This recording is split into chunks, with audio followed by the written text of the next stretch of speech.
Well, despite what you hear, he's still in the running.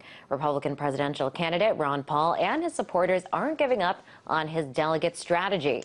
And it looks like that effort is paying off in the state of Nebraska. 1 week from today, Nebraska will be holding its convention. And if Paul nabs the state, it will be the fifth state whose delegation Paul controls. And according to Republican National Committee rules, securing 5 states means you can formally be nominated for president. And that guarantees him time to speak on the floor. So it's not over yet. But can he pull it off? And what would a win in Nebraska mean for Paul and his very loyal following? Well, to weigh in, Austin Peterson, director of Freedom Works, joins us now. Welcome, Austin. Thank you. So, contrary to popular belief, it's not a done deal, is it? Well, not necessarily. You see, Paul has conceded that he won't likely be the Republican nominee, but that doesn't mean that there aren't small battles to be won along the way. You see, the Republican National Convention in Tampa will be a battle not necessarily for the nomination, but it'll be a battle to shape the platform. The platform is the national dialogue. It's what do Republicans care about? What do they agree on? What are the issues that they all say that we're all going to move forward on? So I think that the Ron Paul delegates who are going to be going to the Republican National Convention aren't necessarily going to be focused on winning the nomination outright, although it's not impossible. If he were to win a plurality of delegates, his name could still be put forward as a candidate. And if something were to happen to Mitt Romney between now and then, God forbid, then there is a chance that he could step up and take that role. But most likely what's happening right now is that Ron Paul's delegates across the nation that he's earned, about, I think, around 250 of them are working to influence the platform of the Republican National Convention, which is a very, very important step in bringing forward our ideas. And discuss more the significance of that platform, just simply being allowed the platform to speak at this convention. Right. Well, imagine what happened to Ron Paul and his supporters in 2008. Ron Paul himself was not even invited to the Republican convention in 2008. There was a shadow convention that occurred in the Twin City across the way. It was in Minneapolis, St. Paul. And across the way, Ron Paul's supporters, and about 10,000 of them, were sort of excommunicated from the RNC. They weren't invited, they weren't credentialed, and they weren't allowed to come out on the floor. Ron Paul himself was only allowed, I believe, one staff member to go for a temporary small amount of time. If Ron Paul is actually invited to the Republican National Convention this time in 2012, if he's actually given a speaking slot, then, well, first of all, it's not going to make the Republicans that happy, but it's going to show that his people are here, they're there to stay, and that they are a major, important power block within the GOP that they have to respect and whose issues that they have to pander to.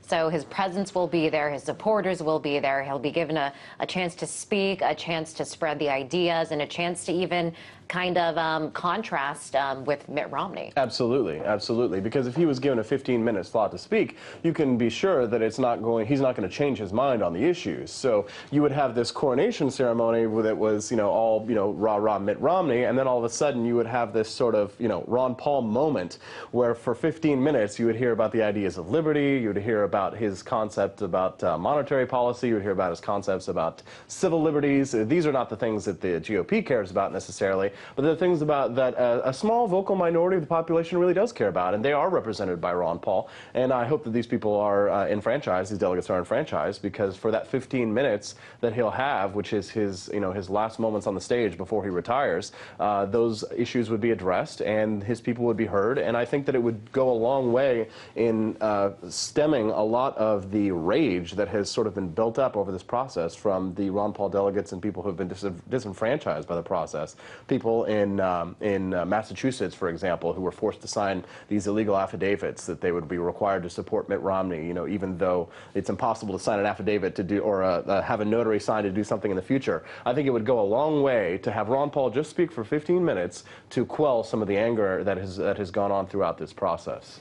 And, Ron Paul has said before that it's not necessarily just about winning the presidency, that a lot of it is spreading this message that he has. So in a way, wouldn't this be a victory for him, being able to have that platform? Sure, absolutely. But you've also got to look at not just the presidency. When he talks about the ideas, spreading the ideas, he's had candidates that he's endorsed winning their House and Senate primary races. We have one very powerful senator right now. His name's Mike Lee. He's not even related to Ron Paul like his son Rand Paul is.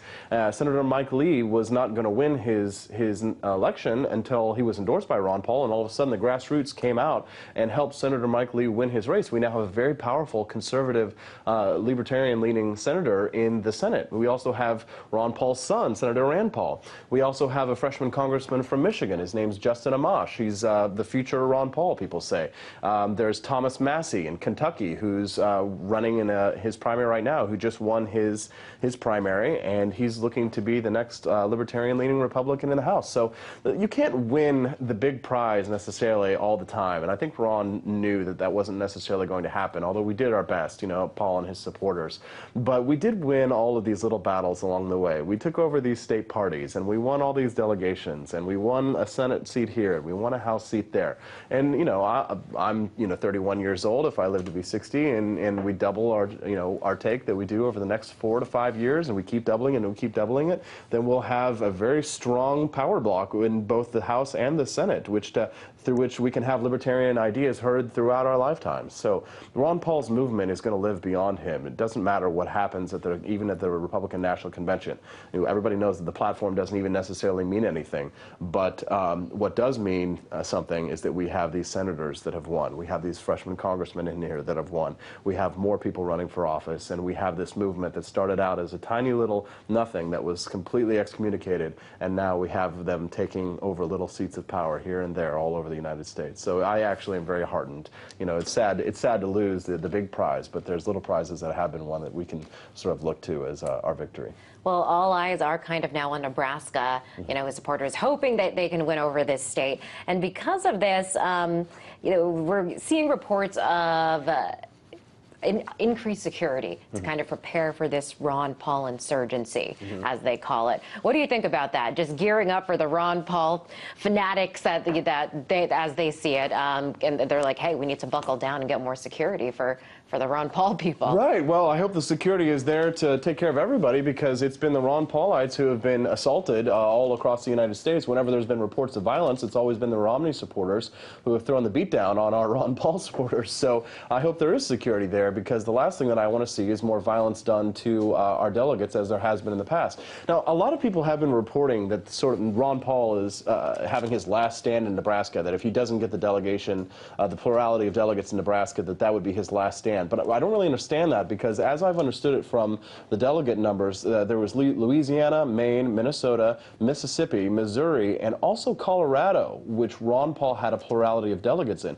So as I understand it right now, Ron Paul does have a plurality of delegates, and several news outlets have reported legitimately that Ron Paul has enough delegates to have his name put into contention for the Republican nomination in Tampa, which means that he would be given a 15-minute speaking slot at the convention. So I don't know that the reports that Nebraska is his last stand are really that accurate, because they are forgetting the state of Colorado that he won the plurality of delegates in as well. No one seems to have mentioned that, but that has That's been interesting. reported. Yeah, it seems to be that they're banking on the state of Nebraska to kind Right. of pull it No, off. I don't believe so. As I understand it right now, there is already a plurality of delegates amongst 5 states that Paul has, enough to give him the nomination. But there were a lot of reports today that showed that as his last stand, which I don't believe is true.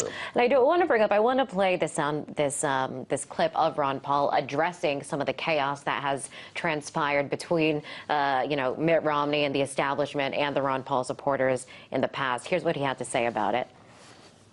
You know, I want people to act dignified and not try to cause a ruckus and break down, you know, and disrupt things. But at the same time, I tell them, you don't have to get pushed around. If they're not following the rules, you have a right to stand up for the rules. And I think for the most part, these winning caucuses that we've been involved in, we have followed the rules, and the other side has at times not followed the rules.